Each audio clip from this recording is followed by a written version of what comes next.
षडदर्शनम, इसका जो नाम दिया है षडदर्शनम, इसका मतलब क्या है? षडदर्शन का मतलब क्या है? अब देखिए,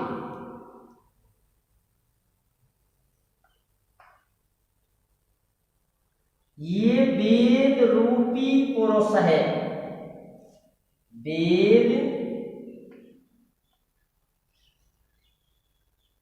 रूपी पुरुष, यानी वेद को पुरुष की संज्ञा दी है।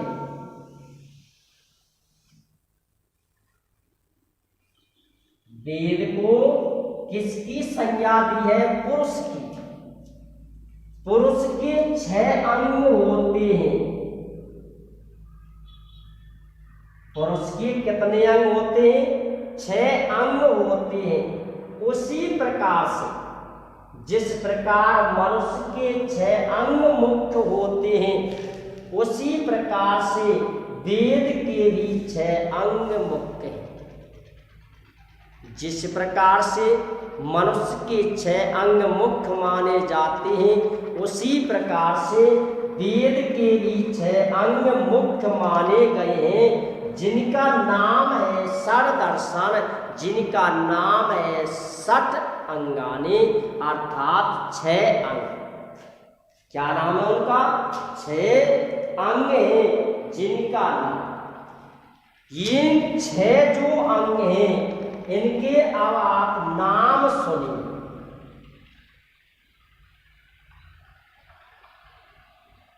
एक, 2, 3, 4, 5 और 6। मैंने ये 6 लाइन आपके लिए दी हैं, 6 लाइन लगाई है, इनके मैं अंग लिखता हूं। देखिए,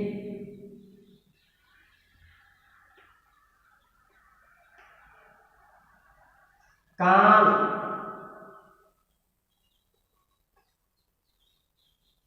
नाक,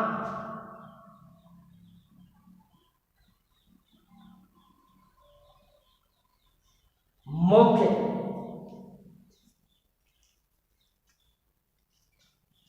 कान, नाक, मुख,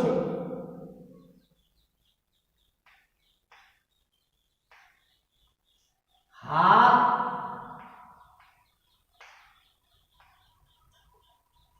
पैर।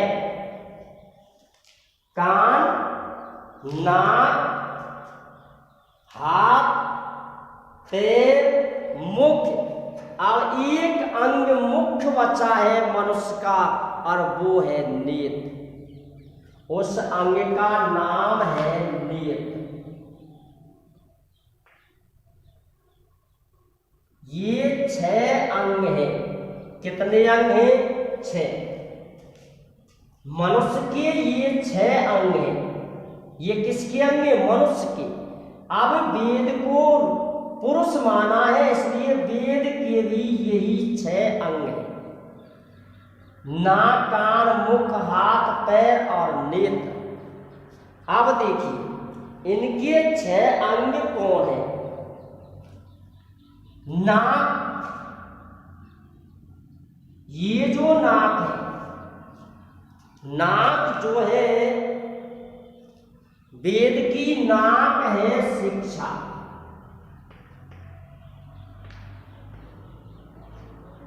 वेद की नाक है शिक्षा। वेद की नाक क्या है? शिक्षा। कान है निरुक्तम।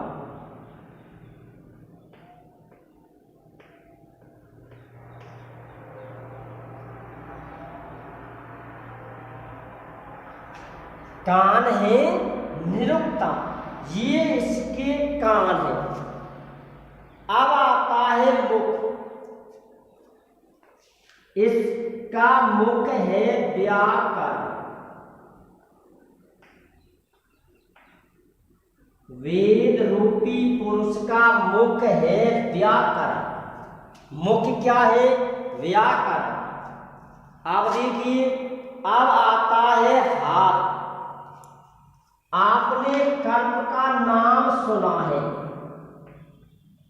कल्प है हाथ। कल्प कितने हैं? हाथ।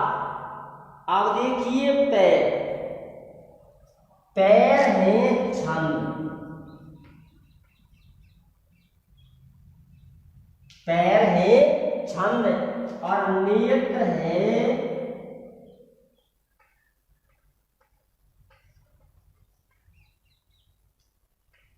ज्योतिष शास्त्र। ये इसके नेत्र हैं। क्या है? नेत्र। अब देखिए, पहले इसका अर्थ समझ लीजिए। वेद को पुरुष माना है। वेद रूपी पुरुष की कर्णों के, कर्ण क्या है? यानी कान क्या है? निरुक्तम। नाक क्या है? शिक्षा। मुख क्या है? व्याकरण। हाथ क्या है? कल्प। पैर क्या है? छंद और नेत्र है ज्योतिष शास्त्र। नेत्र क्या चीज है? ज्योतिष शास्त्र। अब जो ये है कान। कान जो है, अब देखिए, हाथ कितने होते हैं मनुष्य के? दो। तो कल्प भी कितने हैं? दो। स्मार्ट और शॉर्ट। पैर कितने होते हैं? दो। पैर कितने होते? दो। तो छंद भी है दो। नेत्र कितनी होती हैं? दो। तो ज्योतिष शास्त्र के भी भाग है दो। मुख कितने होते? एक। व्याकरण भी एक। नाक है शिक्षा और निरुक्तम है कान। निरुक्तम क्या है? कान। निरुक्तम जो है वो, कान जो है वो निरुक्तम है। अब देखिए, ये जो शिक्षा है, शिक्षा एक ही शायद एक ही लाइन है। ये जो शिक्षा है, शिक्षा से क्या होता है? शिक्षा से वेद,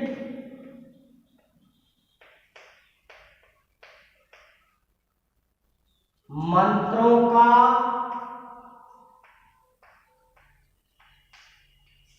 सही उच्चारण। शिक्षा से, शिक्षा की आवश्यकता क्यों हुई? क्योंकि इस शिक्षा के द्वारा, किसके द्वारा?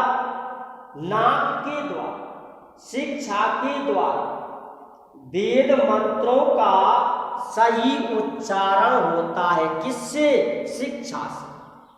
अब देखिए, हाथ यानी कल्प। कल्पों की आवश्यकता क्यों पड़ी? कल्प जो है, कल्प जो है, कल्प की आवश्यकता क्यों पड़ी?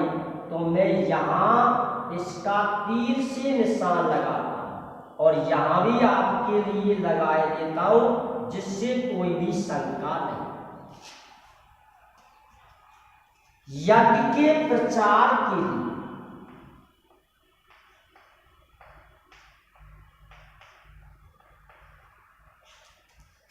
यज्ञ के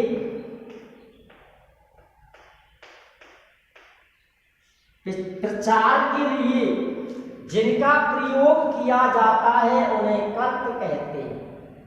वेद मंत्रों का उच्चारण जिससे किया जाता है उसे शिक्षा कहते हैं। व्याकरण आप पढ़ते ही आए हैं।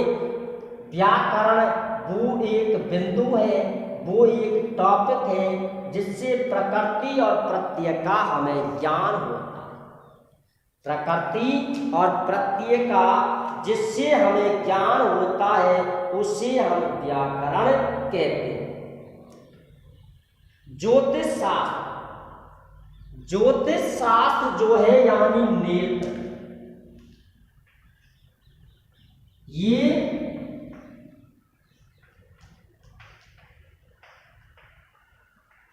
काल विवेचन शास्त्र है। ज्योतिष शास्त्र जो है ये काल विवेचन शास्त्र है।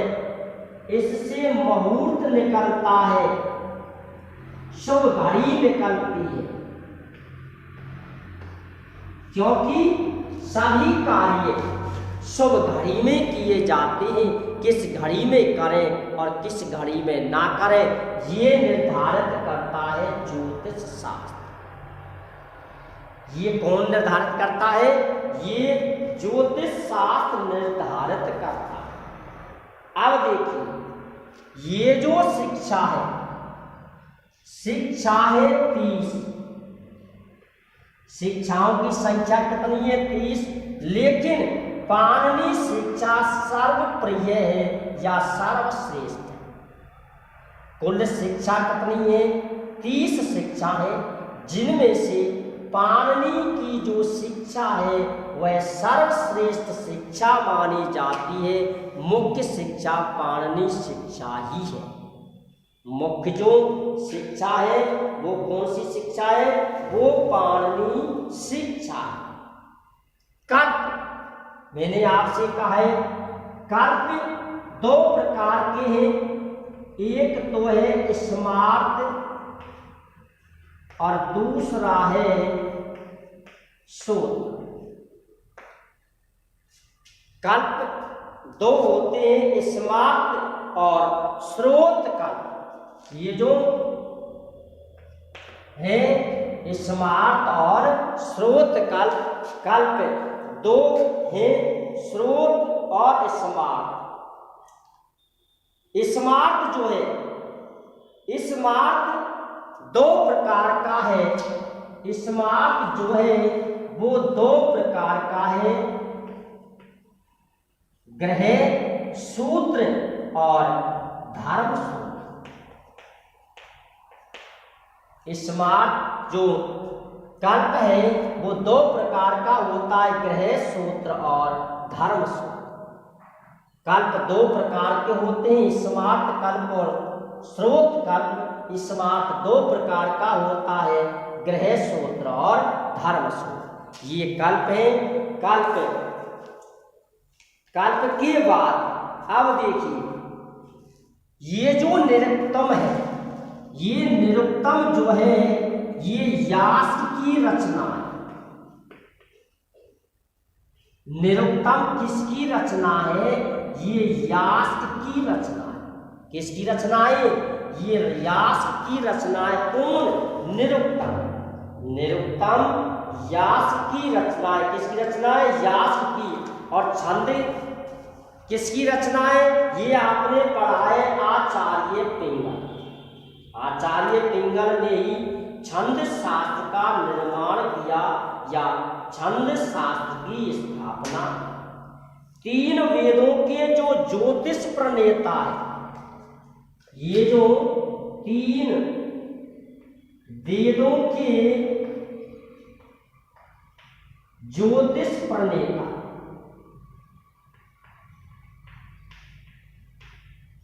ज्योतिष प्रणेता है लघद मुनि।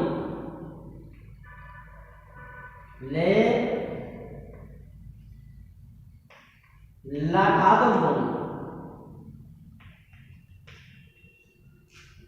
3 वेदों के जो ज्योतिष प्रणेता है उनका नाम है लघद मुनि। 3 वेदों के जो ज्योतिष शास्त्र हैं उनके रचनाकार है लघद मुनि। उनसे मुनि लघद मुनि।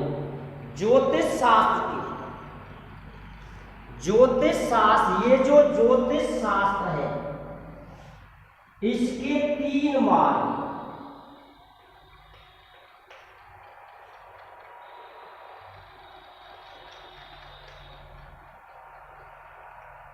सिद्धांत, घोरा, ये इसके 3 मार्ग है। ज्योतिष शास्त्र के सिद्धांत होरा और तीसरा है संहिता। ज्योतिष शास्त्र के 3 मार्गों को त्रिस्कंध कहते हैं।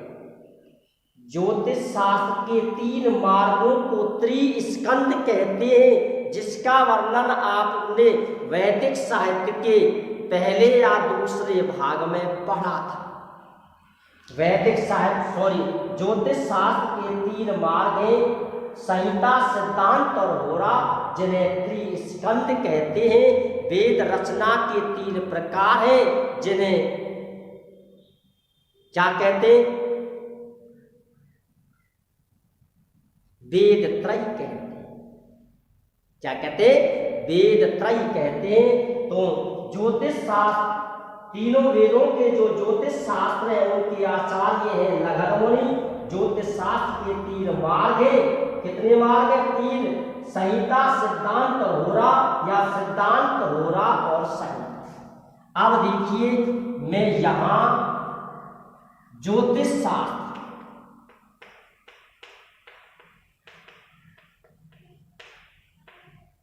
ज्योतिष शास्त्र नंबर 1,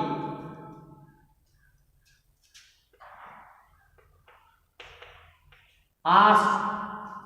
ज्योतिष शास्त्र में नाम लिख रहा हूं आर्ष। ये है ऋग्वेद का। आर्ष ज्योतिषम जो है वो है ऋग्वेद का। याजुष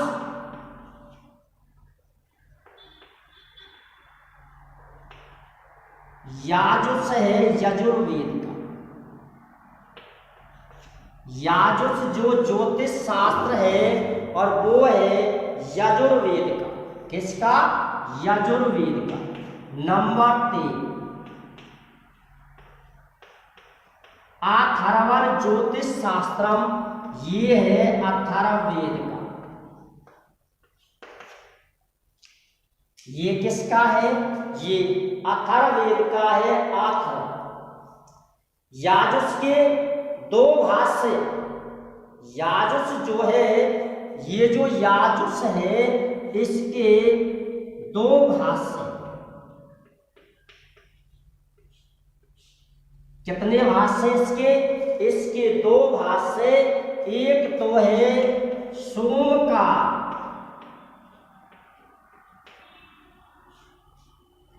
और दूसरा है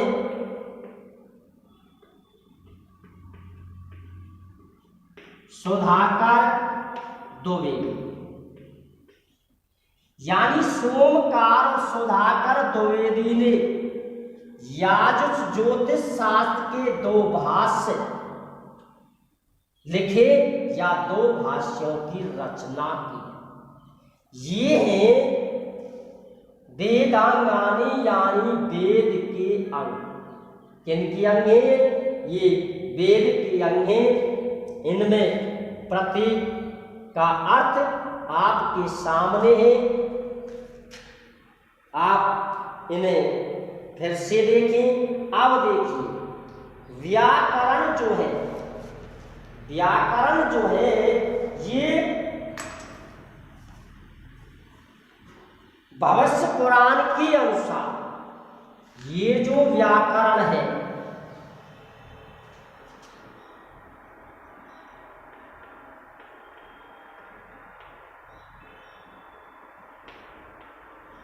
भविष्य पुराण के अनुसार 8 प्रकार की,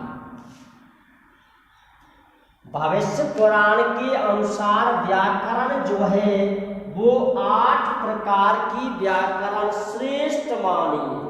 लेकिन त्रिमुनि कल्पतरु,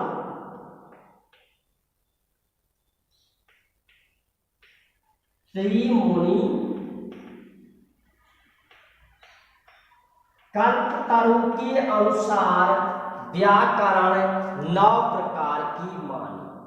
लेकिन पाणिनि व्याकरण सर्वश्रेष्ठ मानी गई। पाणिनि जो व्याकरण है ये व्याकरण सर्वश्रेष्ठ मानी गई। कौन सी व्याकरण श्रेष्ठ मानी गई है? पाणिनि व्याकरण जो है वो सर्वश्रेष्ठ मानी गई है। पाणिनि ने लिखा था अष्टाध्यायी, कात्यायन जी ने लिखा था वार्तिक और एक हुए थे कात्यायन। इन तीनों को ही